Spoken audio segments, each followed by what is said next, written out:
Welcome, everybody. We'll get started here in a minute. I just want to ask that you all put your settings to mute during the presentation, and then hold all questions till the end. I just want to ask that you answer any questions put your settings to mute. We're also asking that you sign in on the chat box and put your full name, degree, and email address if you're wanting to receive either a CME or CE for this class. And then tomorrow we'll be sending over the links for the evaluation form to be submitted for the credit. And that evaluation does have to be done within 30 days, and then you'll receive your certificate in email. So tonight's course is on transcranial magnetic stimulation and nasal esketamine for major depressive disorder. My name's Katrina. I'm the manager for the TMS department.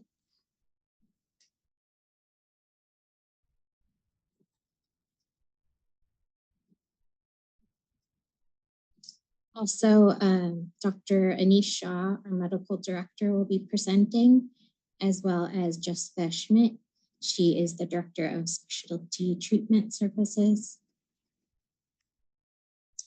We also have, this is our whole team, Lisa, and then Itzel will be from the nasal esketamine team. And then we have 3 other technicians for TMS, Adelina, Tamea, and Alondra.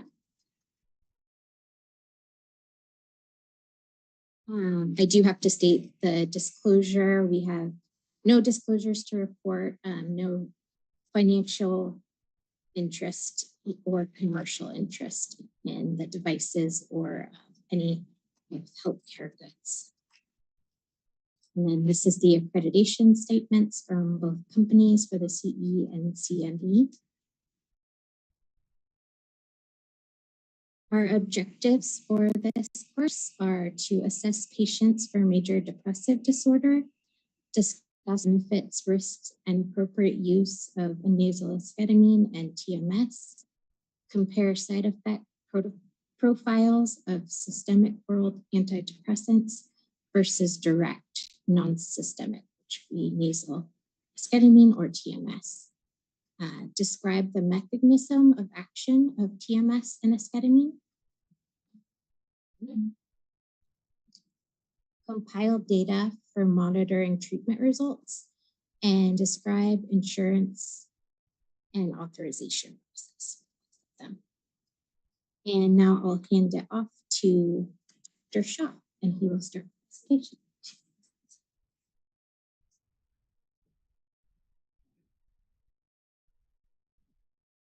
Thank you, Katrina, and good evening, everyone, and welcome to our CME CE presentation on transcranial magnetic stimulation and nasal esketamine.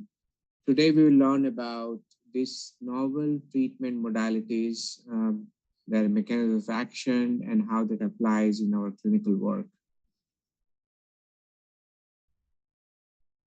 So, first, we'll discuss about transcranial magnetic stimulation. The short form of that is TMS treatment.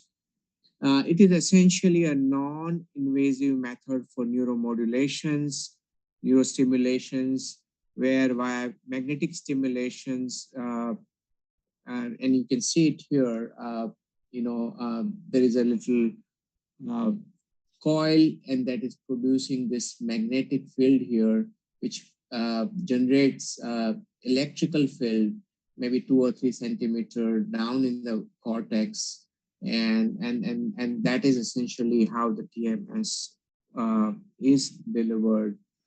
Transcranial magnetic stimulation is achieved, as I've said, by quickly discharging current from a large capacitor. And I'll show you the capacitor in the next slide to you all. And then this capacitor generates this into a coil, which produces pulsated magnetic fields. And by directing the magnetic field pulse at a targeted area on a brain, one can either hyperpolarize or depolarize neurons in the brain. So hyperpolarization and depolarization is the ultimate goal of TMS treatments in treating patients with clinical depression and other psychiatric disorder. To just go over a little more in details about TMS treatment delivery. And again, I wanted to show you here, this is the electromagnetic coil that you can see. And then here is the capacitor, which is generating a magnetic field and giving it to the electromagnetic coil. And here you can see that there is a little magnetic field that is generated. And this magnetic field produces a small electrical current. And ultimately, the neurons are either hyperpolarized or depolarized and causing stimulations. And this generally penetrates 2 to 3 centimeter into the brain in a target area. And targeted area for clinical depression is left prefrontal dorsolateral cortex. And that's where we kind of give the stimulations for TMS. Now, let's go back about history of TMS, how TMS was evaluated.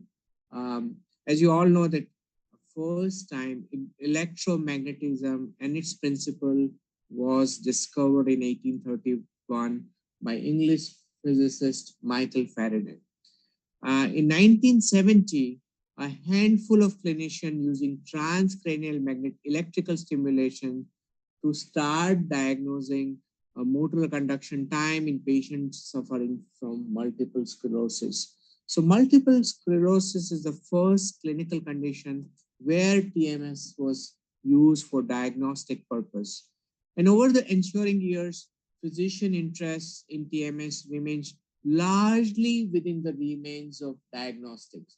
So in 1970s and early 80s, the first we use TMS for diagnostic purposes for various neurological disorders. The first reliable transcranial magnetic stimulator was developed by Anthony Breaker somewhere in 1984, 1985. And that's where really the interest in TMS grew substantially in scientific community and among the physicians. In 1991, in Journal of Neurology, Dr. Alvaredo Pascal and Leone et al. Published a very key article on TMS around induction of speech arrest and counting errors, and they use a rapid rate transcranial magnetic stimulations, and they describe how speech arrest and counting errors occurred when they use TMS in various different brain regions. And this paper was published for first time for a clinical use in RTMS paradigm. In 1994, the same group reported that they could generate a lasting cortical effects that remains after the cessation of stimulations. So in essence, they delivered the stimulation and they saw that the effect of the stimulation lasted up to 3 to 4 minutes after the stimulation ceased.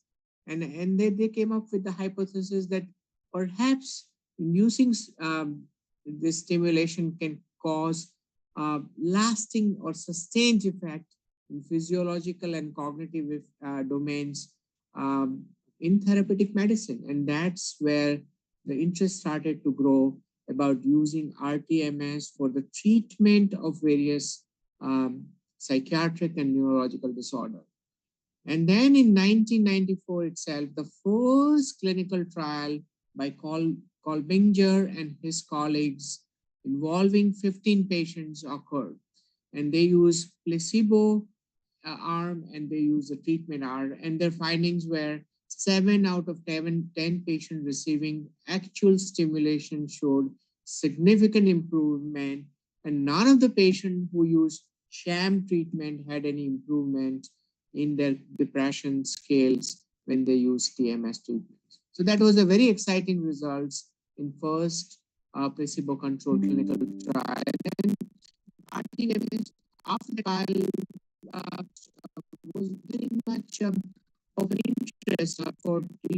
resistant depression. And first it started getting used in Brazil, Israel, Australia, and Canada before it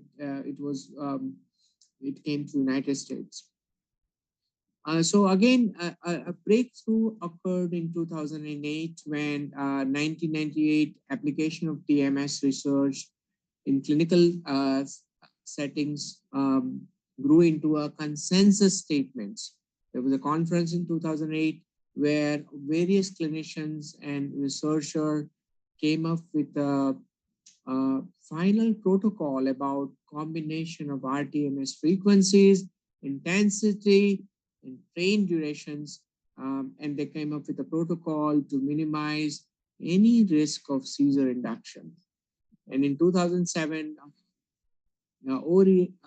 Oriadon first had an industry-sponsored multi-center clinical trial involving 301 patients with major depression.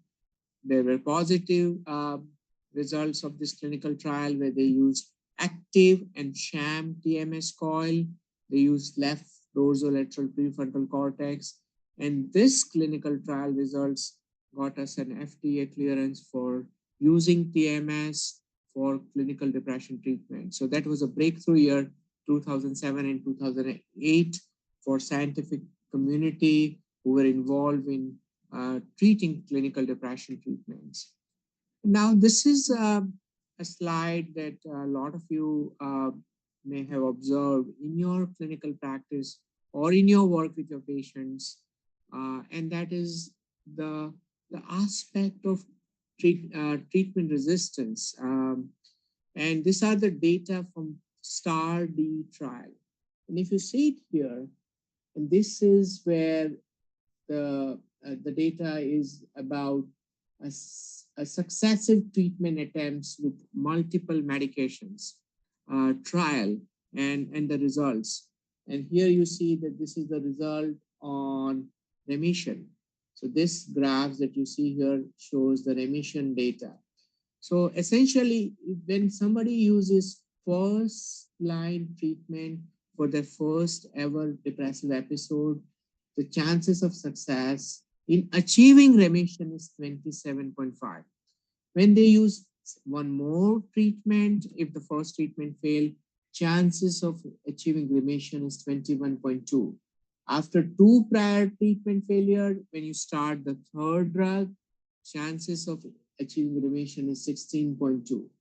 And if somebody has more than 3 antidepressant use, the chances of achieving remission is 6.9. Now again, definition of remission in psychiatry is when you have 80% of your depression treatments are gone. So you have relief from 80% of your total depressive symptoms. And you're in a research setting as measured by subjective and objective rating scales such as MD and Madras. And so as you can see, that data are not very encouraging when you use repeated clinical trial of antidepressants, because remission really is very difficult to achieve. And there are many reasons why that is. And again, this is the data from a very prominent study that most of us are familiar as STAR-D studies, which was conducted in 2000, which was published in 2006. This is another report from STAR-D, and this is the data on response or discontinuation due to side effects. So as you know, when someone uses sequentially more and more medication in SSRI, SNRI group, they are likely to experience more side effects, and as a result, discontinuation rates keep increasing. So for example, if you have a patient who has first episode of clinical depression and you are starting the first line of treatment for them, the chances of discontinuing treatment because of the side effect is 8.6%, which is reasonable, which is acceptable. Second, if there is one prior treatment failure, the second medication also someone reporting is 23.1. After 2 prior treatment failure, 35.2. And after 3 prior treatment failure, as you can see, is 41.4%, which is a very high rate for discontinuing medications because they had a sequential prior treatment. 41.4 is a pretty high um, rate. And I could say it's quite frustrating for us psychiatrists to just sequentially changes this medication and just seeing not a good response or patients not adhering to what we are changing. And as you all know, systemic side effects of medications are weight gain, constipation, diarrhea, nausea, drowsiness, insomnia, sexual dysfunction is big things, anxiety, cognitive problem, which is actually fueling fire into someone's problem because antidepressants does have some cognitive problem. And then people with depression already have some cognitive problems. So that kind of sometimes is sort of a difficult proposition for some people. Of course, there's also some studies which suggest the cognition improves as the depression improves, and the side effects of antidepressant in a cognitive domain are not problematic. So there are mixed results around that. And then dry mouth, dizziness, tremors, sweating, and sexual dysfunction, like I said, are other common issue with antidepressants. Now, this is a slide on non-depressed and depressed brain. And this is a PET scan study, which measures the vital functions such as blood flow, oxygen, and blood sugar metabolism in patients with depression. And as you see, the depressed brain here is kind of pale, it's kind of more blue. It's kind of like a fog in a PET study. It doesn't have these colors that you see here, which indicates that there is a good metabolic pathway in your brain if you do not have depression. There's a good blood flow, the oxygen consumption, the reuptake for various neurochemicals, the sugar metabolism is pretty good. And this is a non-depressed normal brain. But when you compare that brain with a depressed brain, you can see it's kind of a foggy, dull. It doesn't have a lot of metabolic activities as you see in the PET scan results. And essentially what TMS does is it activates neurons. As I indicated in my previous slide, it hyperpolarized and depolarized neurons. And as a result, the brain cells are activated. The synaptic connection between two neurons, which is sort of a severed, is kind of also improved. So somebody's okay. So that's the comparison of depressed and non-depressed brain. Now, other comparison that I wanted to make here is that we have in an evidence-based medicine 2 FDA-approved treatment. One is electroconvulsive shock treatment or ECT treatment, and second is TMS or Transcranial Magnetic Stimulation treatment, which we are talking here. Now, ECT is a great treatment, and I must say I'm a big fan of ECT treatments. ECT treatment works very well with somebody with catatonic depression, somebody with psychotic depression, somebody who have a severe depression with psychotic features, and somebody who has just stopped eating, somebody who is really not taking good care of themselves. I think ECT really produces good results, especially when the conventional drugs are not working. And there is another treatment that we are talking here is a TMS, which also is a pretty good treatment for treatment-resistant depression.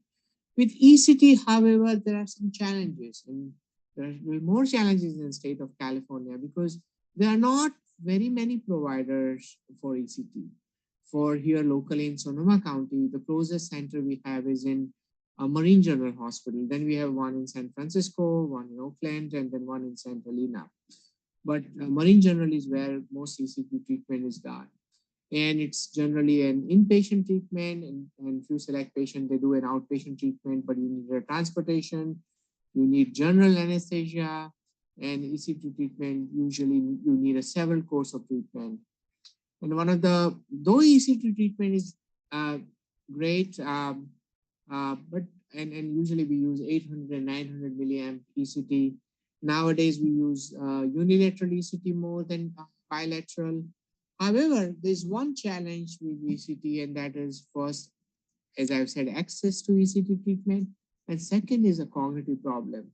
So most trial points that the cognitive problems are generally when you do ECT, maybe immediately in next 48 hours, patients do experience cognitive problem in terms of short-term memory, not being able to utilize their executive functions like multitasking, focusing on a task, trouble remembering names. Those are some of the example of cognitive deficit that you see with ECT. There are data which suggest that some of the symptoms sometimes last until you finish the course of ECT. And there are also data which points that some lingering cognitive deficit can last up to 6 months. So 6 months is a hallmark that after you finish ECT, you may or your patients may experience some lingering cognitive problems such as trouble with short-term memory, as I've said. They have trouble with they have pauses in their speeches sometime because they have difficulty collecting the name, recalling the names. And again, like I said, some executive function may be impaired up to 6 months.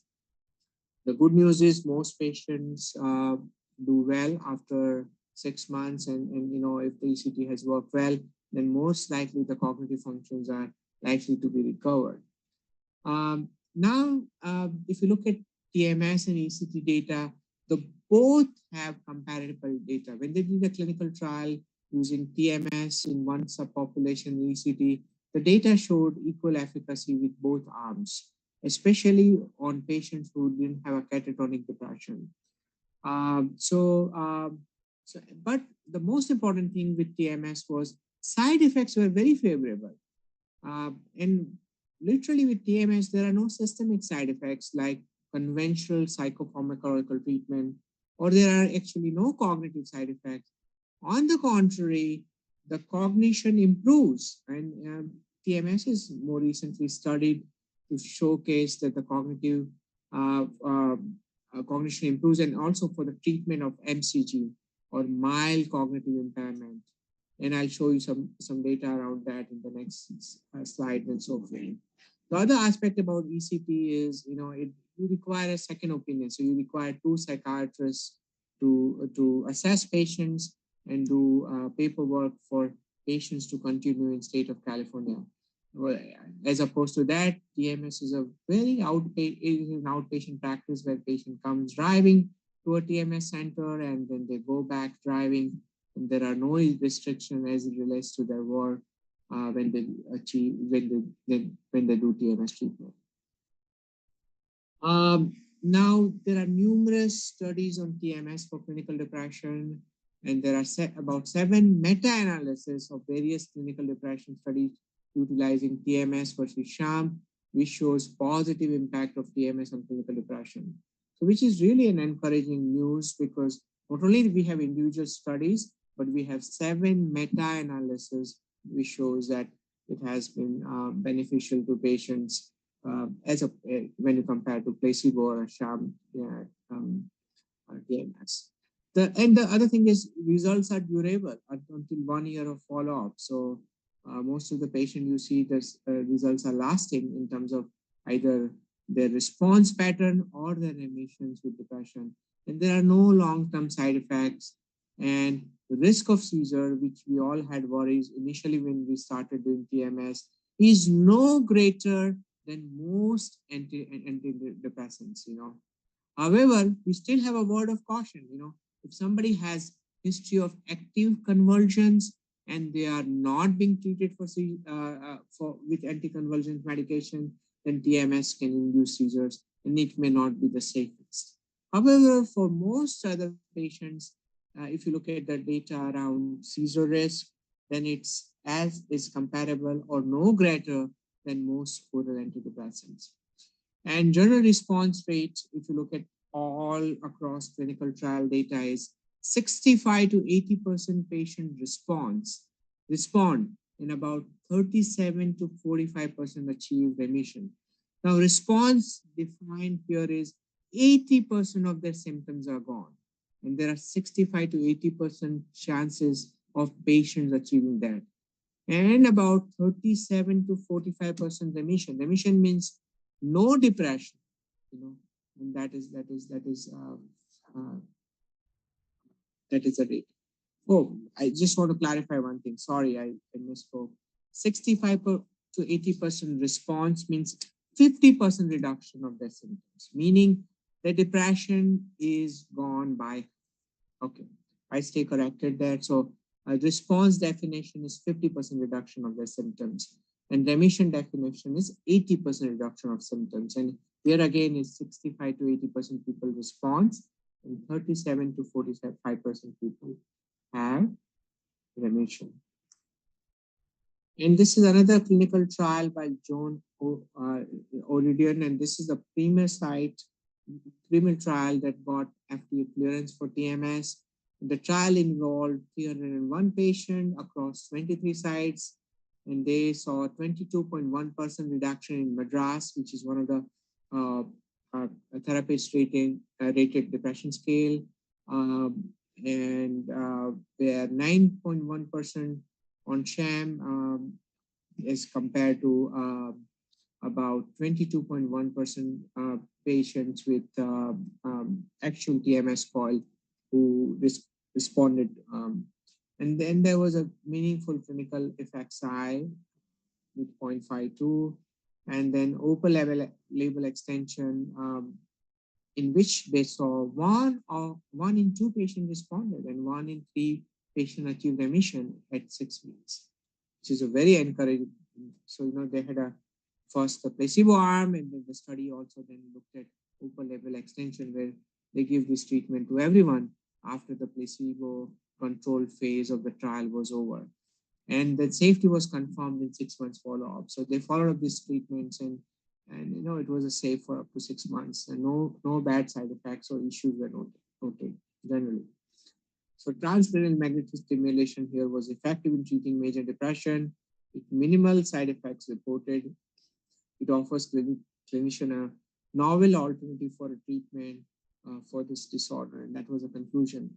The second study I wanted to point, and this was NIMH funded study, and it is independent of any industry funding. So it was sponsored by NIMH, and they had 190 patients on 4 premier academic sites, and they had a remission rate of 15% versus sham of 4%, and again odds ratio of achieving remission was 4.2 in this clinical trial, and 30% of the patient achieved remission in open label extension phase. It sounds like when they do an open label extension, then more and more patient notices remission. And it had an excellent safety profile, and nearly 90% of the patient adherent to acute phase treatment. The evidence for the clinical efficacy of TMS in treatment of depression is considerable, spanning more than 30 controlled clinical research studies. More recent meta-analysis include 34 studies involving 1,383 patients, and it had a significant standardized effect size. And then definitely it all showed about efficacy of TMS in depression and mild side effects profile.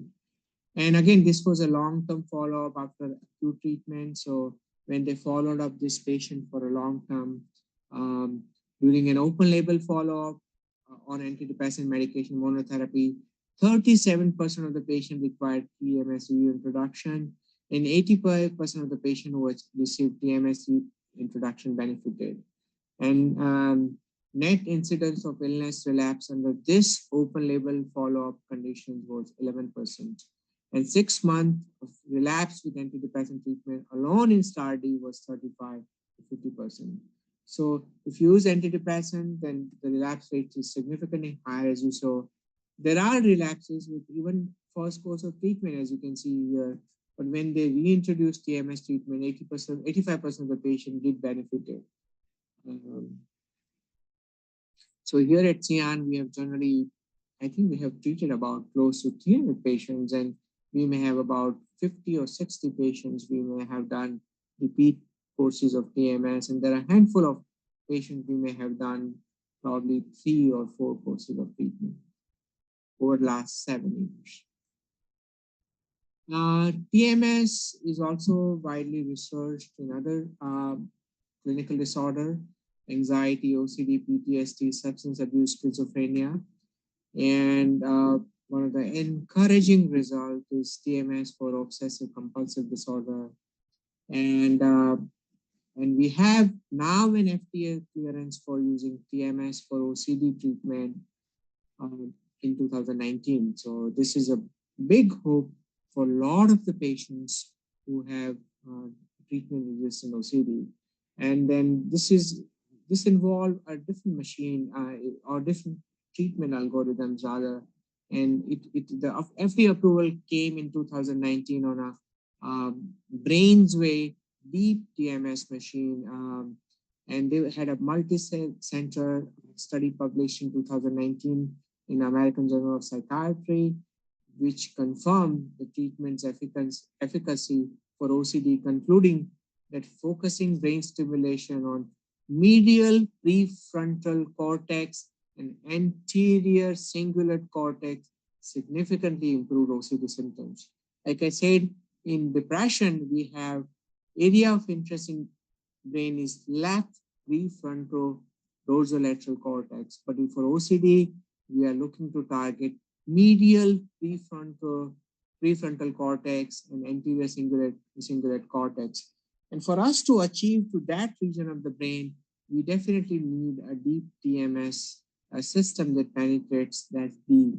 And generally the conventional TMS machines may not have as, it may not be as effective when you use them, though there are some encouraging data with RTMS, also with OCD treatments. And DTMS again is safe to combine with other forms of treatment and does not cause any adverse long-lasting effects. It is non-invasive and can be easily incorporated in patients' daily schedule. And our psychotherapist colleagues who are using exposure and response prevention treatments or cognitive behavioral therapy for patients with OCD, I think doing TMS in concurrence with those treatment modalities probably is likely to yield better results. And again, I'm just pointing out some data. The response rate is 38.8% and partial response rate is 54.8%. And as you can say, there's a significant change from the placebo foil. So again, these are encouraging data for and a lot of folks for patients with OCD in using TMS treatment.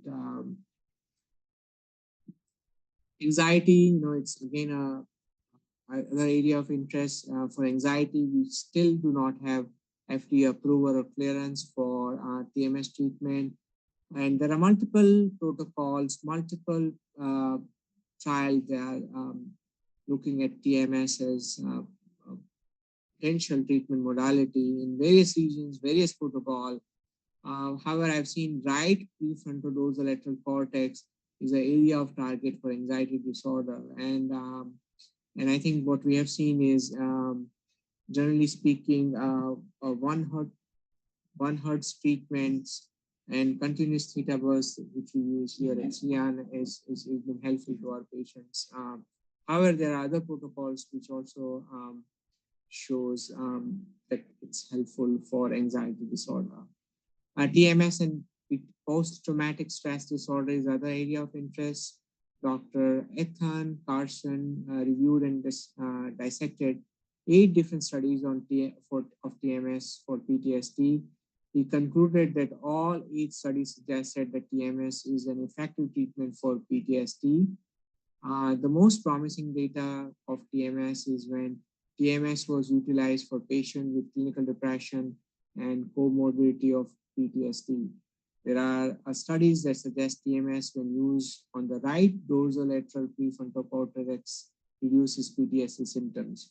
We still do not have clarity about duration, course, or frequency due to the lack of good sham placebo-controlled trial. However, when I did literature search, the most promising results were with high frequency, 10 hertz, 24 session, 3000 pulse protocol on right prefrontal dorsolateral cortex. This is a protocol that they have studied the most and have been useful with patients with PTSD. Though, like I have said, there are other protocols which are also shown to be effective, but probably the data is more with this protocol. TMS for chronic pains like CRP, complex regional pain syndrome, chronic neuropathic pain, fibromyalgia, chronic post-stroke pain, burning mouth syndrome.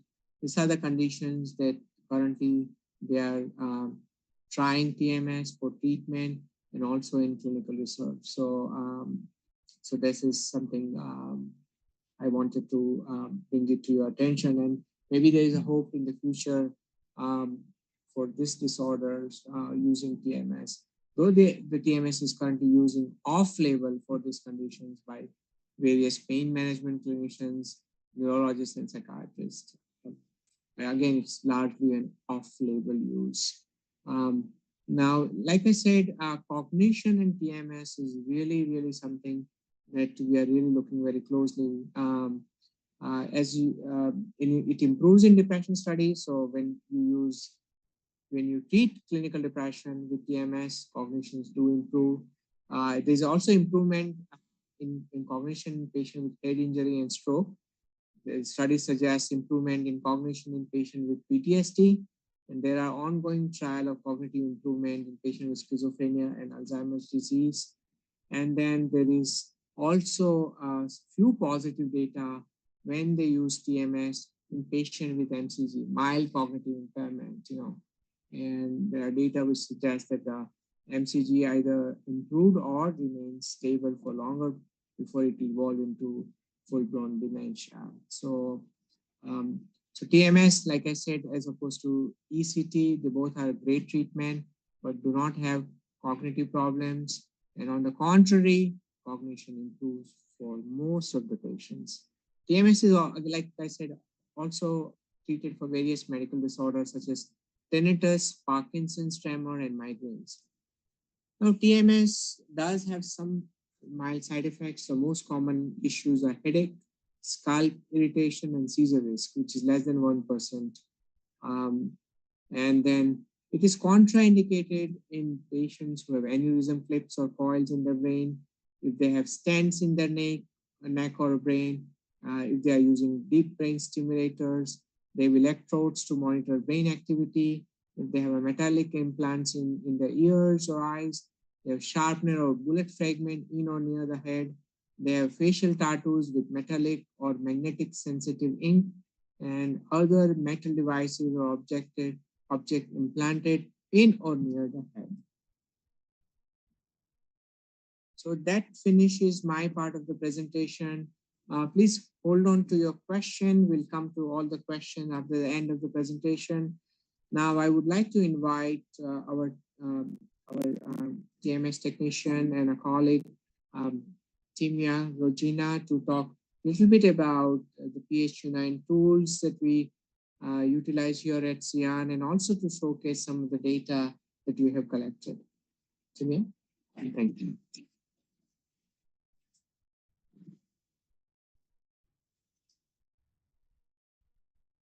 Hi, I'm Timia Rogina, and I'm going to be going over a little bit about how we monitor the depression with PHQ-9. So every week we have the patients do a PHQ-9 and their scores are based on the questions. We look for usually 10 to 14 score for moderate depression, 15 to 19 for severe, and 20 to 27 before insurances are usually able or willing to authorize TMS.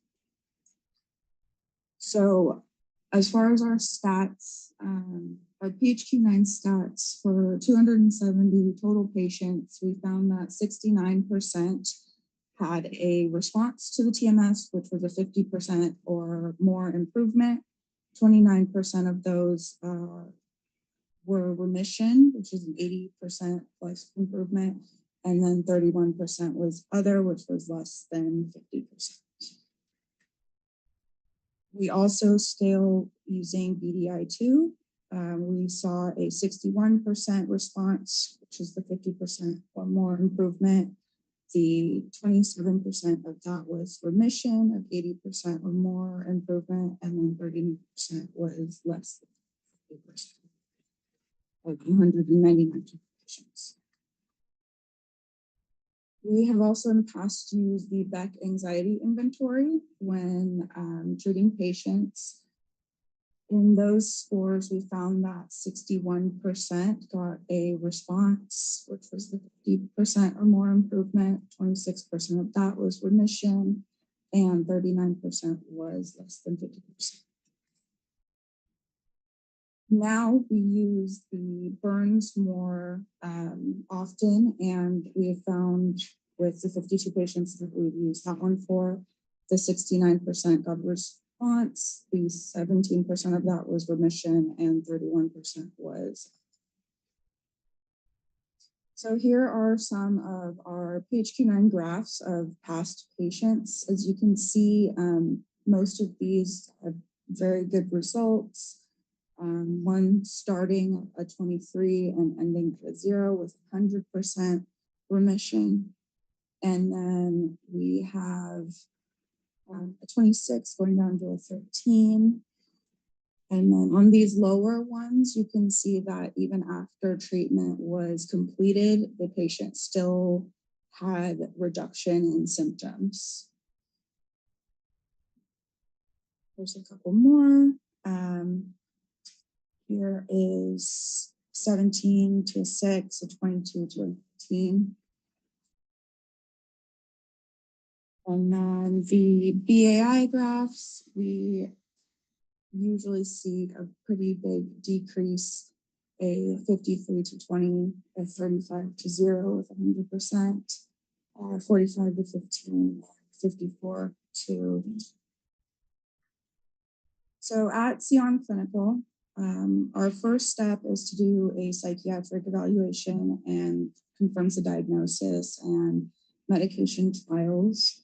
Usually insurances require at least 2 to 3 antidepressants tried and failed. We also do a benefit inquiry followed by the authorization paperwork. Most insurances do cover treatment as long as we get authorization. Our sessions are 36 total. We do them 5 days a week and taper for the last 6 treatments, usually doing 3 times a week for 2 weeks.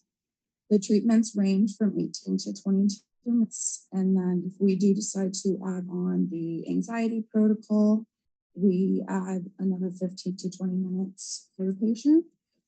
The patient can sit and watch TV or talk to the technician, listen to music, whatever makes the time go by for them. We have many patients that do all different types of things. Most patients report that it feels like a woodpecker or a tapping on their head.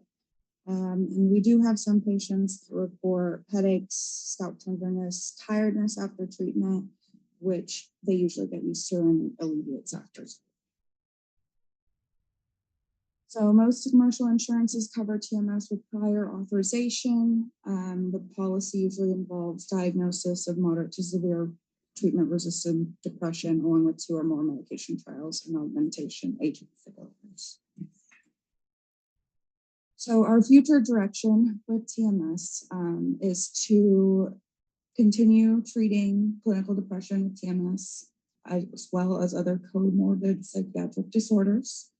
We plan to utilize evidence-based protocols for treatment of PTSD, GAD, OCD, and fibromyalgia. Utilize short course of treatment for possible relapse, and to study TMS for geriatric depression, PTSD, and other comorbid disorders.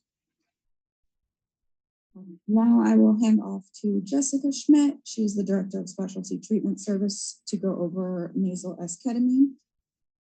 Thank you.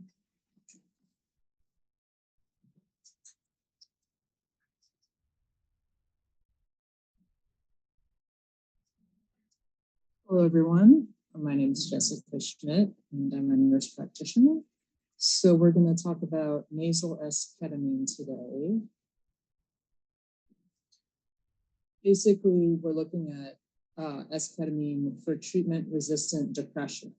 So we'll talk about this a little bit more, but when we say treatment-resistant depression, we're talking about basically a score on the MADRS of greater than or equal to 28 for adults and greater than or equal to 24 for geriatric patients. And also there's been a failure of greater than 2 or more antidepressant trials. All right, so talking about ketamine, classic ketamine that's been around for a while, was initially used for patient sedation and procedures, anesthesia, and also for treatment of pain. More recently, it's been used off-label at sub-anesthetic doses for patients with treatment-resistant depression who have not responded to traditional treatments, i.e. oral antidepressants. Ketamine is available in various formulations, lozenges, intramuscular injections, intravenous, IV, and a nasal spray, which is the esketamine we're going to be talking a little bit more about. So general ketamine is basically a racemic mixture of 2 enantiomers. So what this means is that you have basically 2 types of ketamine within the mixture of ketamine. One is the left-handed enantiomer, or S-ketamine, and the other is the right-hand enantiomer, or R-ketamine. When we say S-ketamine, we're talking about esketamine, E-esketamine, the formulation that's available in a nasal spray. And this version was chosen over the R-ketamine because it basically binds more potently to the NMDA receptor. And it was thought that binding to this receptor was the mechanism by which ketamine has its antidepressant effect. This, I think there's a little question of this now, but that was the thinking at the time. So esketamine and R-ketamine you would get in a normal formulation of traditional ketamine. Esketamine you would find in Spravato, or esketamine, the available nasal spray for treatment-resistant depression.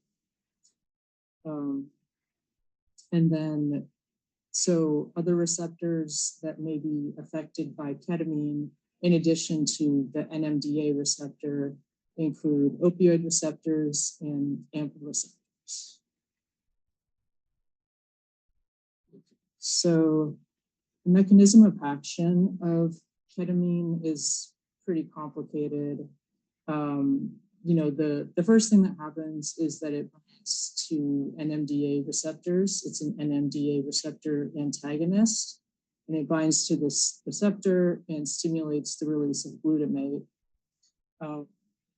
This kind of leads to a long cascade of things that occur in the brain, which ultimately lead to synaptogenesis, or the formation of new synapses, and increasing the connections between brain cells.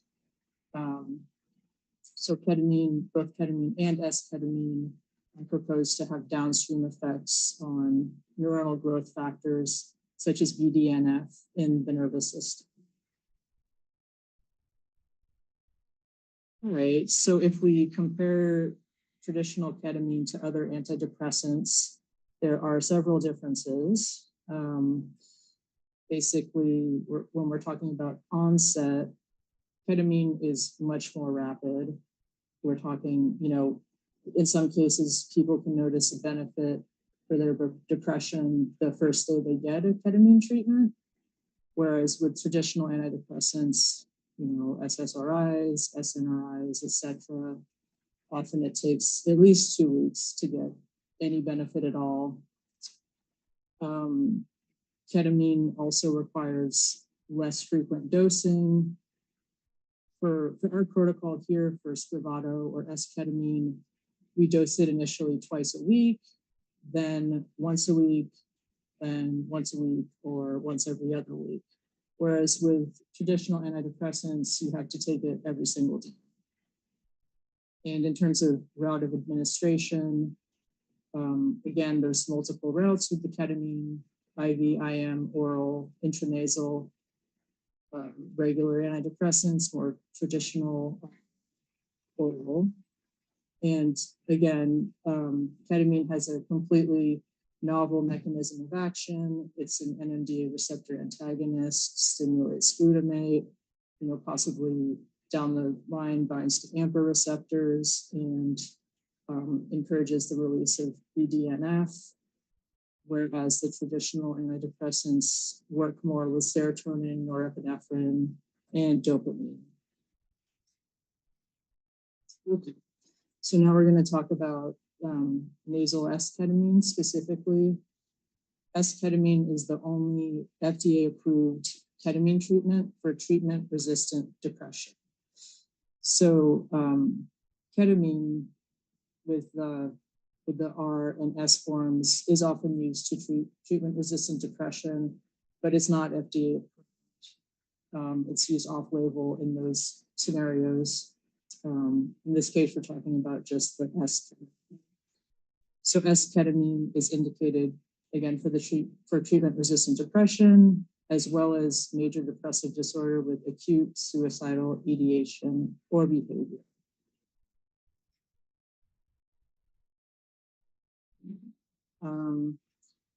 So for treatment-resistant depression, generally, should be severe nature without psychotic features. And this is, kind of self-explanatory, but patients receiving ketamine or esketamine should be under the care of a psychiatrist or a nurse practitioner. You shouldn't be buying it off the street and dosing it yourself. The treating psychiatrist or nurse practitioner is the one who determines whether other treatments have been exhausted and whether ketamine, esketamine is the most proper subsequent treatment. And we're also the ones who monitor progress and treatment outcome if that's the right course of action. Okay, so the administration of esketamine is outlined by the FDA guidelines. Because of the nature of the medication, there's also a REMS program, but basically we're going to be administering it in medical offices with prior authorization and or approval for the patient through a risk registry. That's the REMS. So for esketamine, again, it's a nasal spray, and that for the protocol is going to be self-administered by the patient. And then the patient's going to be monitored for 2 hours at the clinic. Route is intranasal, and the dose is kind of varies. I mean, basically there's 2 doses, 56 and 84. And I'll talk about those in the next slide. Okay. So the dosing of esketamine varies based on patient, but generally for the induction period, weeks 1 through 4, or at least the first couple treatments, we're going to start with the 56 milligram dose to make sure the patient tolerates it. Then, after here, we'll generally do at least 2 rounds of esketamine at 56 or more, and then decide if we want to go up to the 84. But as long as the patient tolerates it, pretty much go up to 84 pretty quickly. And so during the 1 to 4 week period, we're doing the ketamine treatments twice a week.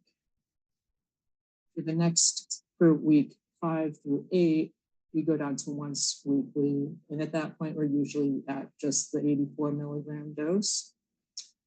Then in weeks 9 and beyond, we either continue with once weekly dosing or dose once every 2 weeks. And from there, it's kind of up to the provider's discretion. Whereas in terms of how long to continue the patient, if it's a more short-term dosing, excuse me, this is more for patients with suicidal ideation, that would be 4 weeks.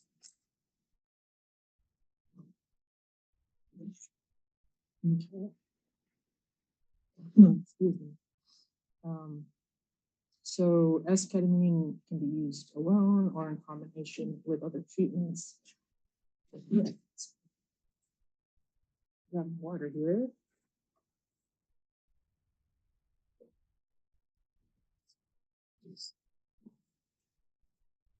Okay.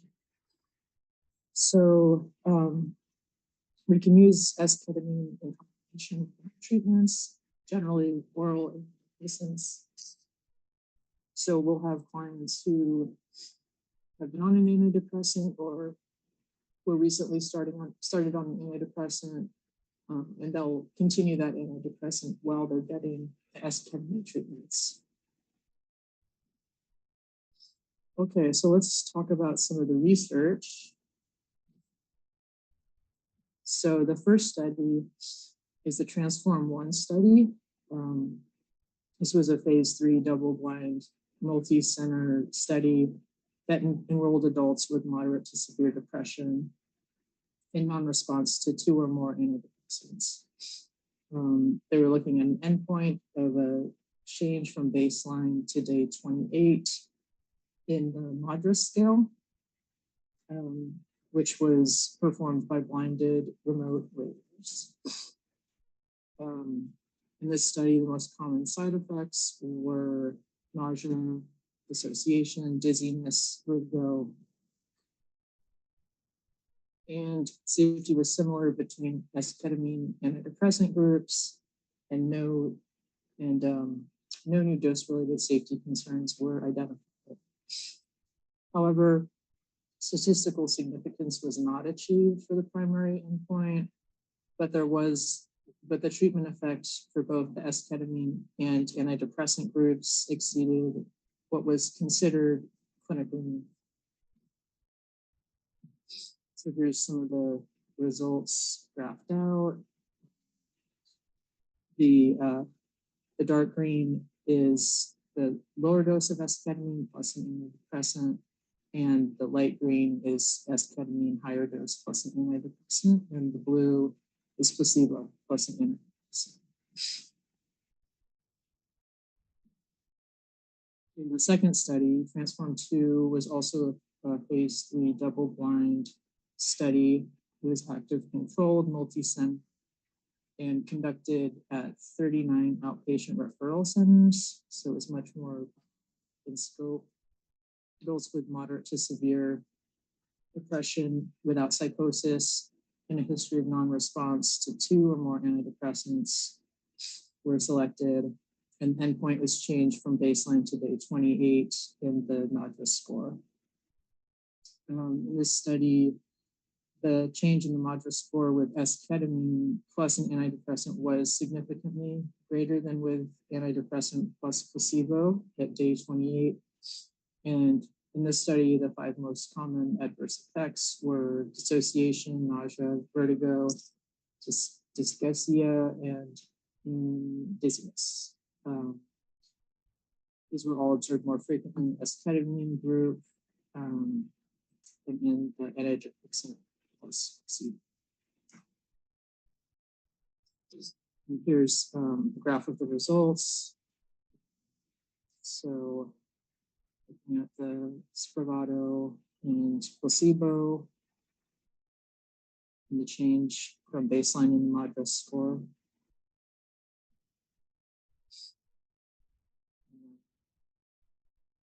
Response and remission in the esketamine versus the placebo.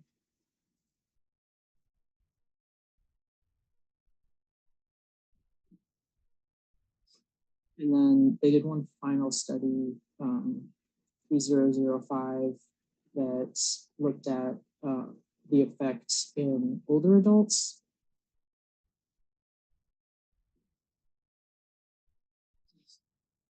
And again, the results favored esketamine versus the esketamine and antidepressant versus antidepressant and placebo.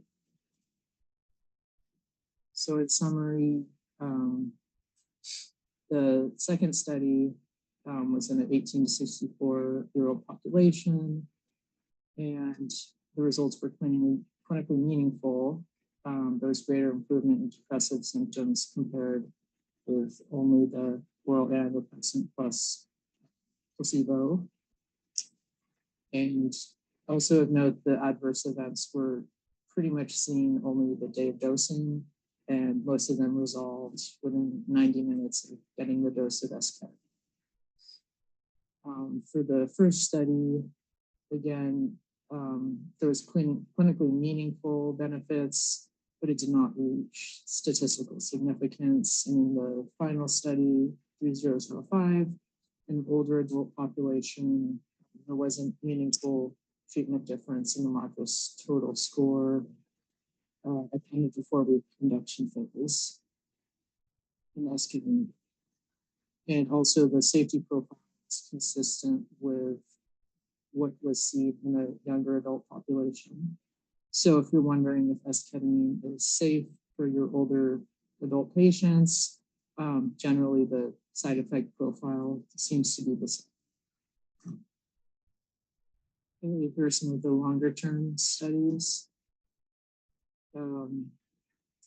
Studies designed for SUSTAIN 1, looking at, so this one looked at stable remitters and stable responders to nasal esketamine, and then kind of broke them up further into another group of placebo and antidepressant, and esketamine and antidepressant. And patients who were stable remitters did continue to have remission of symptoms. And for stable responders, there's also a continuation of response. Here's another SUSTAIN trial, which is a little bit more complicated. Also, it was for elderly patients, and there was a prior treatment phase, and then the groups were broken up, and then they were essentially either entered into like a maintenance or another induction phase.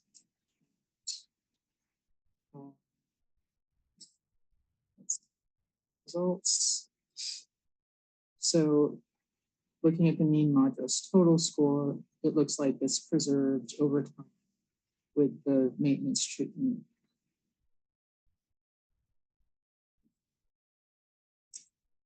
So again, in summary, in the first long-term study, the continued treatment with esketamine plus antidepressant demonstrated a statistically significant longer time to relapse versus just an antidepressant. And the majority of adverse effects were mild to moderate.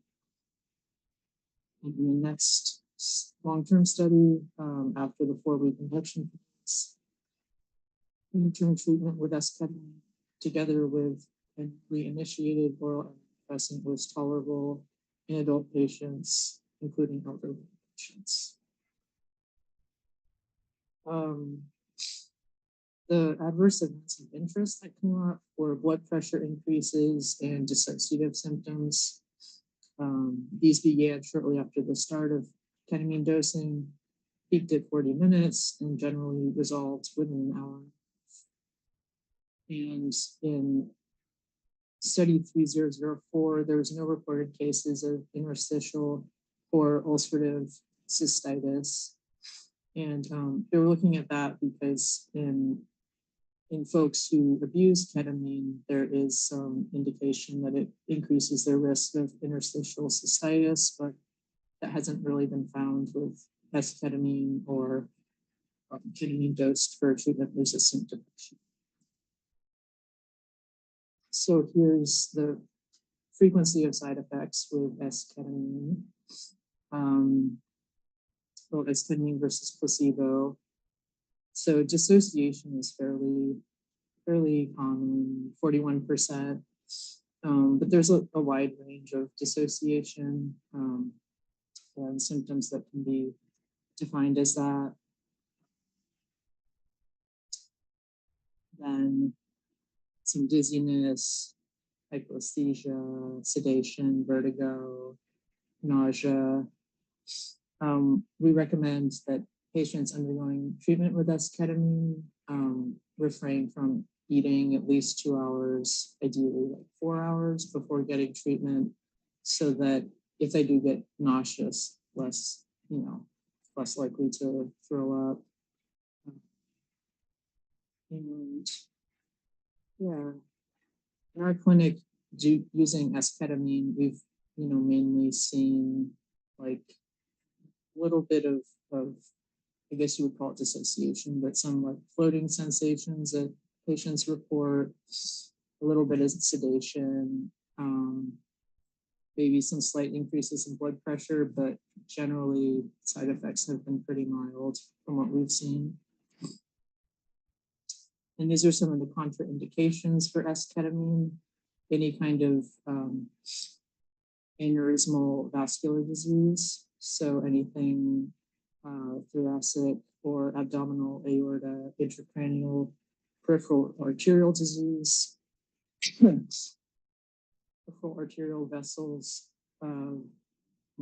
malformation, history of intracerebral hemorrhage, and of course hypersensitivity to esketamine, ketamine, or any of its excipients.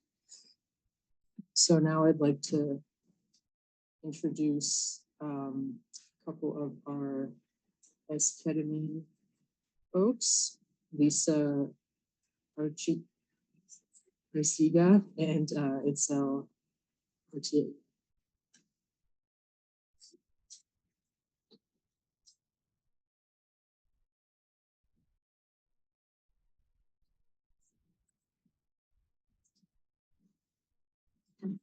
Hello, I'm Lisa. I manage the Esketamine program along with working closely with our Esketamine techs. So I'll be going a little bit over what the requirements are to be able to be treated for and approved for Esketamine treatment. If a patient is interested and is referred for esketamine treatment, if they do meet the criteria, which they have to have tried and failed 2 antidepressants before starting on the medication, a benefit investigation is done. Most insurances are covering this medication. And an authorization is most likely needed for every insurance. Approval odds are good as long as, again, patient has tried and failed more than 2 medications. Usually we get authorization responses within 1 week to 2 weeks. So patient does need to be enrolled in the REMS program that Jessica had prior mentioned in order to begin treatment and to be able to get that authorization. So they are requirements that they must follow in order to get into the if we do get a denial, usually denials are easily appealed. They do take a little longer. So if we can't get it approved when we first do an authorization, it does take 7 to 30 days to obtain an appeal approval. So depending on the authorization odds, patient can begin treatment as soon as they begin their REMS enrollment, and they can start treatment for twice a week. They are required to be able to be in the office for a minimum of 2 hours and can go up to 3 hours or more, depending on how they're feeling and their first visits to their follow-up visits. Patient can't drive, so they have to have someone drive them to the treatment center and drive them back home. They are not supposed to, they have to refrain from driving for 24 hours. So they have to be able to come in and then be able to be discharged to go home, but they can't drive afterwards or return to work. For at least the beginning of treatment, which is the first 4 weeks, they have to be able to do that twice a week. After that, it will be once a week. So if they can commit to that, then it's something that the provider can see if they will go ahead and help them clinically. And then for the day of administration, again, we can't start treatment unless the patient is REMS enrolled and they meet the criteria for them to be able to be approved for the program. We do make sure the insurance is verified. We go over what the treatment entails, again, what they can expect, how long they're going to be in the office. We verify that they arrange their transportation. We do a urine drug screening test to confirm that they're not doing any other drugs while doing this medication. And then we do pregnancy screening as well if it's something that we find that is adequate for that type of patient. Again, they do have to have a confirmed diagnosis and have a consult with one of our prescribers before beginning treatment. And then I'll have Itzel kind of explain what the day of treatment looks like for each patient. So I'll go ahead and hand it to.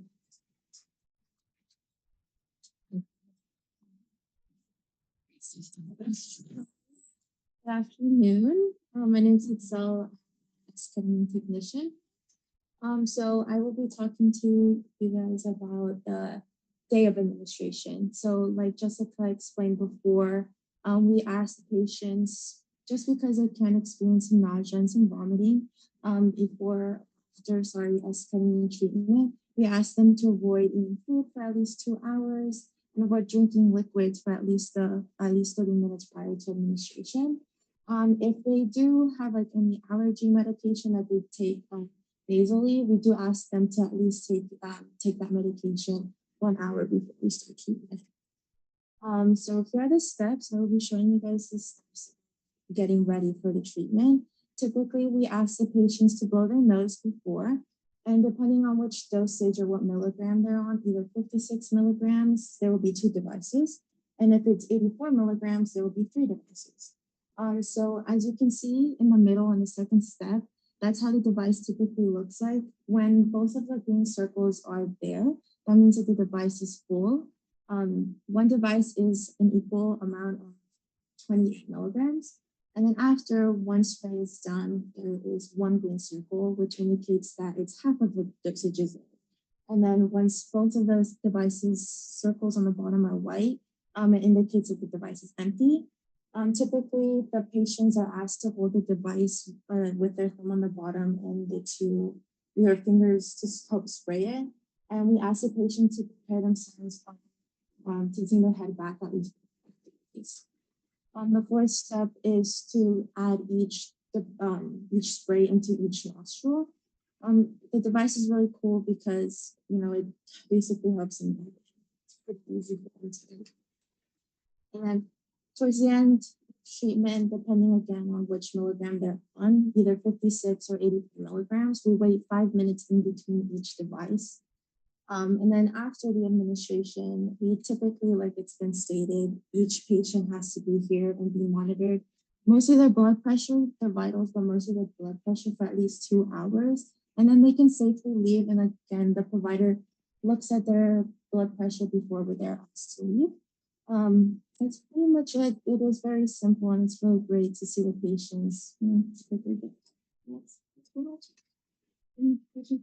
Patients. Yeah.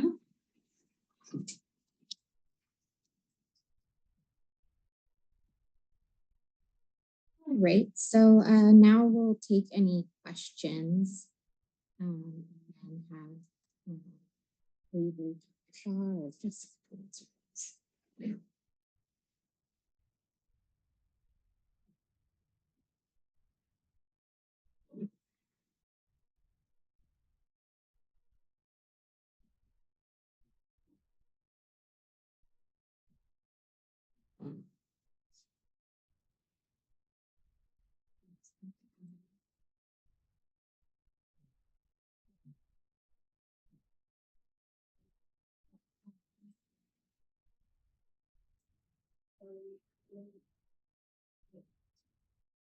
We have one question in here, Jessica.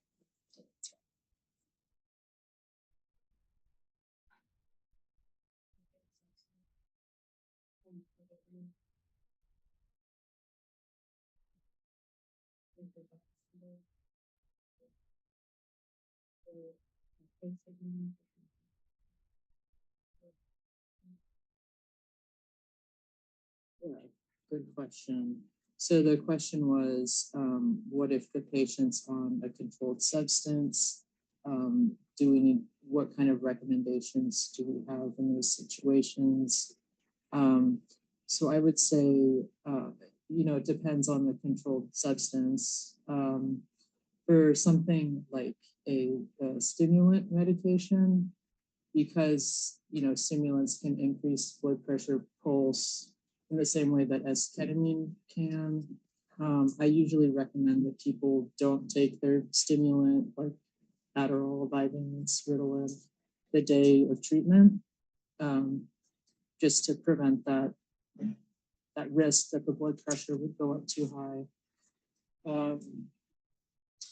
Yeah, it gets a little trickier with more sedating medications because you can have like a combined sedative effect. So like if the patient is on, say, lorazepam, we would generally, have them not take it the day of treatment, at least before the treatment, definitely. If, they absolutely have to take it, like at time for sleep, if that would be okay. But in general, I would say best to avoid, opiates or opioids, benzodiazepines, sedatives, and stimulants the day of treatment. But if the patient is on something and it's really critical that they take it for whatever reason, we could kind of address that on a case by case basis. That's what I would say.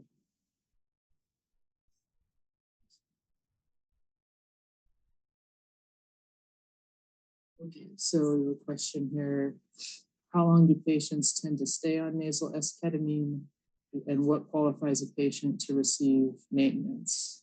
Well, that's a very good question. So basically, I think we could answer that with, does the patient respond to the nasal esketamine? Are they doing well on it? Are they improving? If they are, let's continue it. In many of the long-term studies, like continuing esketamine in like a maintenance treatment was very beneficial and continued the remission response, for as long as the maintenance treatment continued. So generally, if the patient's willing, if insurance is willing, we'll continue it with a maintenance schedule, maybe like once a month or once every other week, for the patient's benefit. So does that make sense? So basically, if it's beneficial and if it's doable, we'll continue esketamine treatment indefinitely.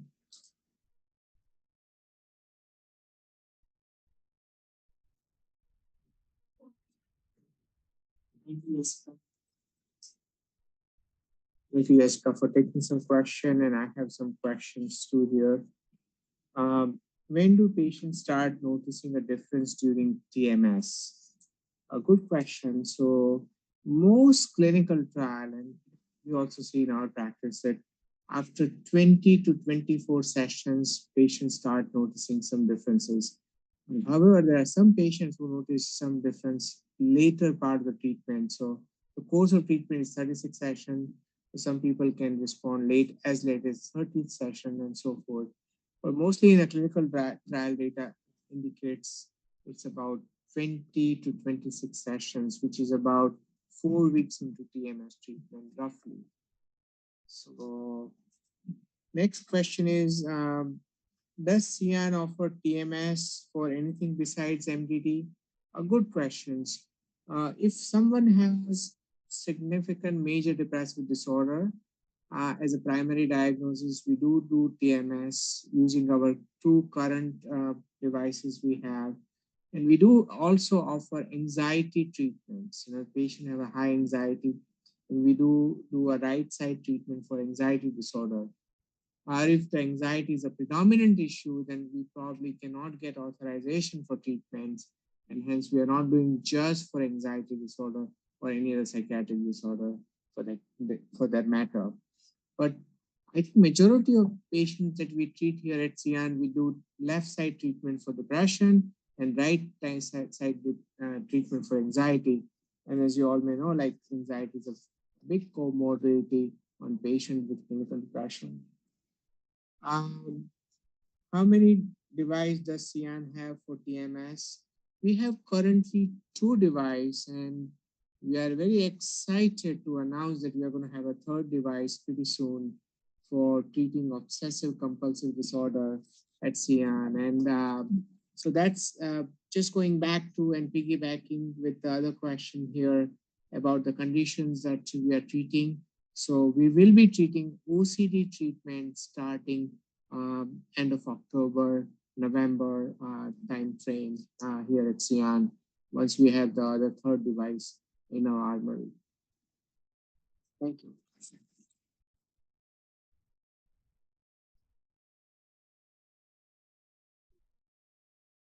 One question for esketamine treatment is if insurances, for insurances, is each visit considered an outpatient office visit with a specialty copay each time? So it honestly differs based on the insurance the patient has. There are 3 different billing routes we can go. Here at CIAN, we are a certified REMS facility, so we do carry the medication. Depending on the patient's insurance, if they cover the medication and the observation and treatment, we can provide the medication, and it all goes under the patient's, either if they have a copay or co-insurance. Again, it depends on what type of insurance they have, what their coverage looks like.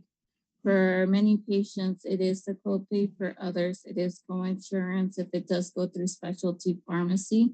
We don't supply the medication, the pharmacy does. And then we do bill out for the observation. Again, it all depends on what the insurance really is, but most cases that I've seen, it is the copay, or they have to meet their deductible. So depending on that, it is what the responsibility is for them. But there are different routes that can go in. But it is I think an accessible treatment for a lot of patients. It's not an expensive treatment depending on their insurance, as some people may think of. Like it could be as little as a $15 copay treatment. Some insurances fully cover it if they've met their deductible, where patient is not paying for a copay or co-insurance. It will all depend on that.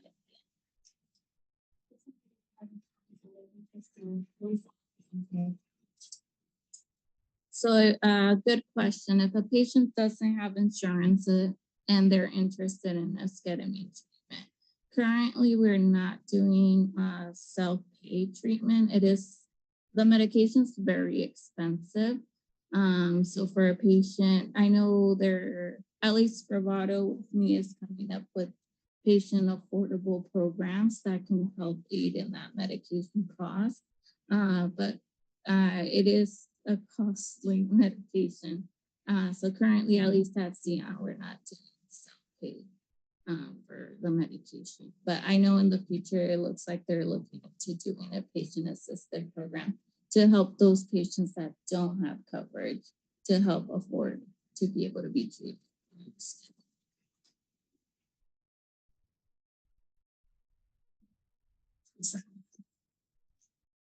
Great. I think that concludes our questions. So on this last slide, you can see just good ways to contact us. If you think of any other questions, our main phone number, and then also our email addresses for both different programs. And then just to remind you that if you came late, to make sure and put your name in the chat, as well as your degree and your email address, because that's how I'll give you the certificates. And I will start working on it tomorrow. I think that